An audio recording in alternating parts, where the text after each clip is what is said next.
Thank you, Ambassador. I want to start with the question about the troops. Of course, everyone is asking about the troops.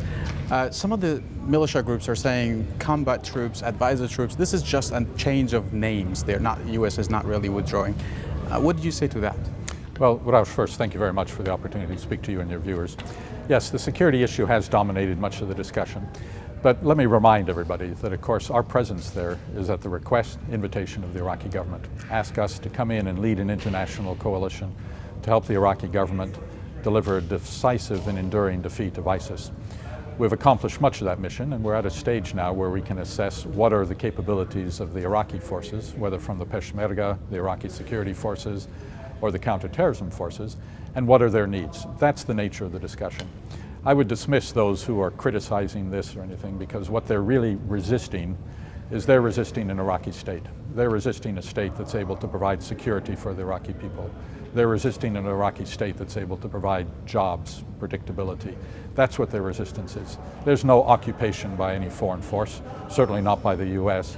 Our role there, operating within the Iraqi bases and the Iraqi operation centers, is to enable and make the Iraqi forces the most capable they can be. Right. So this agreement that between Iraq and the U.S., do you think this might lead to a better condition for the embassy to open up and the U.S. bases there that would face less attacks? Well, of course, we don't have any U.S. bases in Iraq. We have some of our military that are on Iraqi bases, whether in Ain al-Assad or Erbil or elsewhere. So there are no U.S. bases. We have an embassy, as we have embassies in any country in the world, and it's normal that a host government is responsible for protecting embassies and protecting forces that are in the country at the invitation. So the real question is for the Iraqi government. Will they be able to stand up to those forces that, as I said, are resisting the Iraqi government? Will they be able to hold accountable those who are conducting these attacks? Will they be able to deter them? Will they be able to chase them down? I've seen some success in that regard, and we hail that, and we hope that the Iraqi government will continue to pursue very, very aggressively these forces that ultimately are threatening the interest of Iraq and the Iraqi people. Right. UN believes it's difficult to conduct or run a fair election in Iraq. Sadr and some of the groups, the protest groups, have already said that they don't want to participate in the elections. Do you think the current situation is fitting for an election, a fair election? Well, let's recall what happened in late 2019. The young people came out, and they weren't just speaking for themselves. I believe they were speaking for Iraqis broadly in saying, we want our country back. We do not want a country that is dominated by political parties that govern on the basis of their own interest and not the interest of Iraq. And so the demand for the early election was one that came from the Iraqi people. I believe Prime Minister Kadhimi, when he was sworn into office, promised that he would deliver on that, hold early elections, and of course he's called for that. Much of the preparation is well underway. I think the capabilities within the Iraqi Higher Electoral Committee are very strong. They'll be able to do this. The real question is, there are groups that want to see these elections discredited. They want to see turnout suppressed. They want to see security conditions that will mar the outcome of the election. So really it's up to the Iraqi government to make sure that the preparations are adequate to meet all of those who would like to try to disrupt the election. We believe it's very important that we support the Iraqi government in that. We're doing that through financial support we're giving to UNAMI, it's financial support to the Iraqi Higher Election Committee, and then of course the type of support we can provide to the Iraqi military and security forces so that they have the ability to provide for a secure environment. Right. I want to ask about another issue in northern Iraq or Kurdistan region, the Turkish attacks on the PKK militants in the mountains. Do you think that there is because we know those attacks have caused a lot of displacement, a lot of suffering for the villagers in those areas, but do you think there is a role for the United States to look for a peaceful kind of solution to the issue there? And U.S. is kind of, to be honest, is a little bit quiet on the issue. Why is that?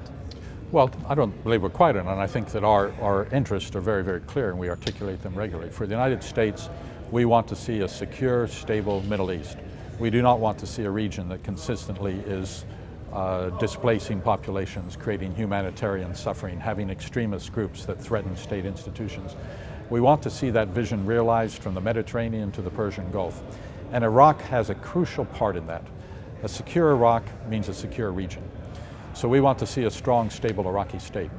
The situation you described, for example, where Turkey, because of its concern about the threat from PKK, enters into Iraq because PKK seeks safe haven within Iraq. The PKK is able to do that because there's not a strong Iraqi state that's able to prevent that sort of activity on its own soil. There are armed militias that operate against the interest of the Iraqi government, again because of the weakness and compromised status of the Iraqi state. There's broad corruption, and again that's because of the weakness of the Iraqi state, where political parties or political interests are able to take over state institutions, ministries, and hijack state revenues into their own coffers to serve their own interests. All of that will be resolved as we see an Iraqi state strengthened, evolved, able to address all of those threats. So the U.S., we speak very clearly, our interests lie in a strong, sovereign, unified Iraqi state.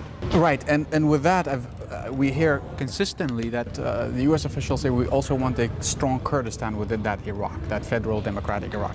What can the U.S. do to strengthen Kurdistan?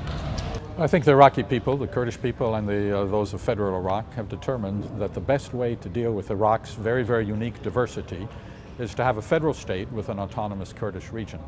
And in fact, in some ways, while that still is an issue, and there are ongoing issues that need to be resolved between Baghdad and Erbil, largely I would say that over the last 20 years, we've seen the Kurdish region enjoy greater prosperity, greater security.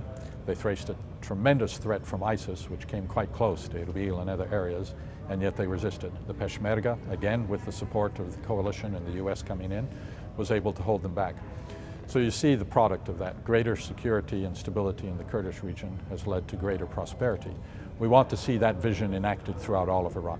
Let me ask one last question. The issues in Sulaymaniyah, I don't know if you're familiar with the situation there, but we heard between the co-leaders of PUK, one of them was stripped off of all of Lahore Taliban, was stripped of all of his powers.